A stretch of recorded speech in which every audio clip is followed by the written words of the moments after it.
if you want to see these things in action, check out our other videos. Cameraman Dwayne here, he's out there with me.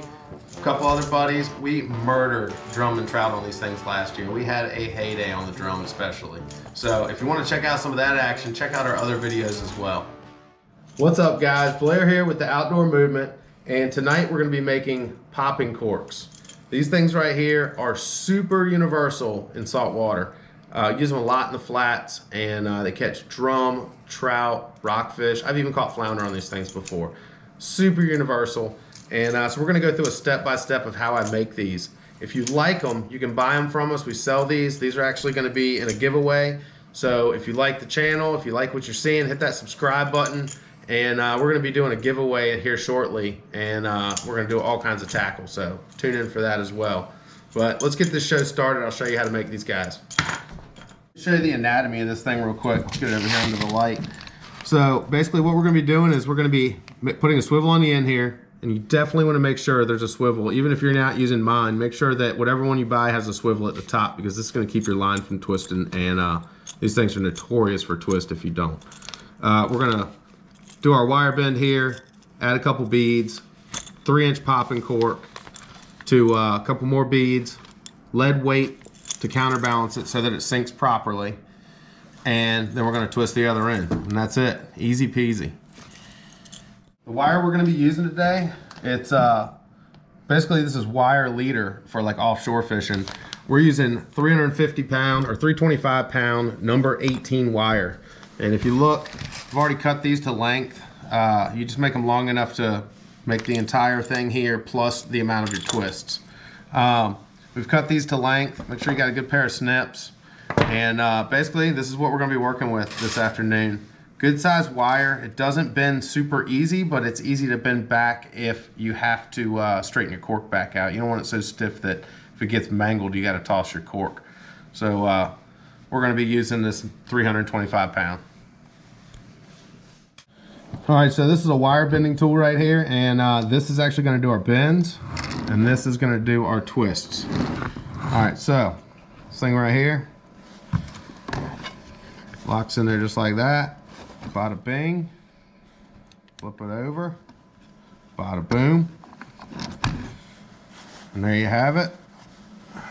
We've got our twist, or our bend for the end here. We've got our loop here in the end that we're going to twist. And before you twist it, make sure you put that swivel on it, because if not, done deal. No getting it back. Slide this on the actual twisting portion, and give her a little bit of forward pressure, and just twist away, and just like that, done. That's a good one right there. A perfect twist, just enough. 2 loops. You want to make sure you got quite a few twists. You don't want just one. And that's it. That's the top of it. Now we're going to assemble this popping cork. So we've got our wire, and got our beads. These are cheapo beads. These things are like $1 for like 1,000. And all you're gonna do is slide a bead on. I usually do 2 up top. And then the key to this is your brass beads. You always want to use brass beads in contact with your cork, because your cork has a metal sleeve on either end. And that clack against that cork is what really makes that bait sound. And that's how you get that. So we've got 2 beads. Make sure your swivel's at the top. 2 beads, cork. Now we're going to top this with 2 beads on the other end, because that's what makes it really click clack. Again, you want to make sure that it's a brass bead. And then you can just use a plastic one, because they're way cheaper, and all they're used for is that sound that they're going to make off of them.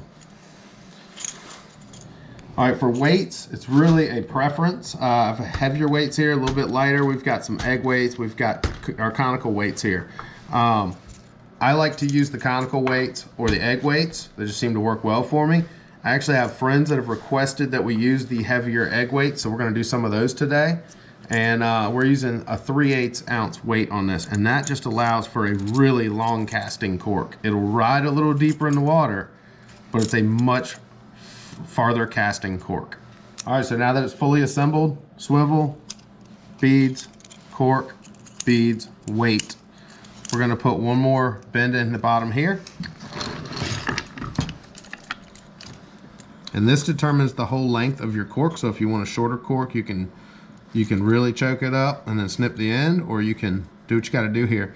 But again, I've made enough of these to kind of know where I like to be on them.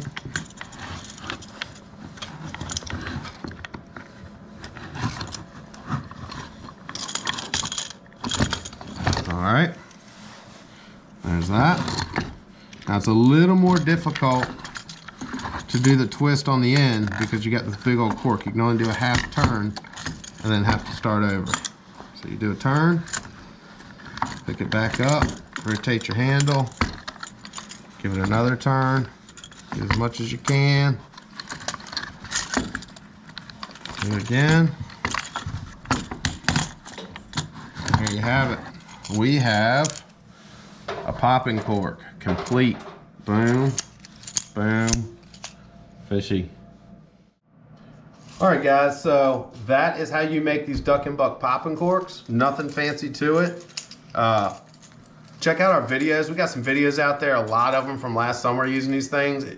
It'll teach you how to use them if you're not familiar with a popping cork, or you just want to kind of learn something, how I rig it up.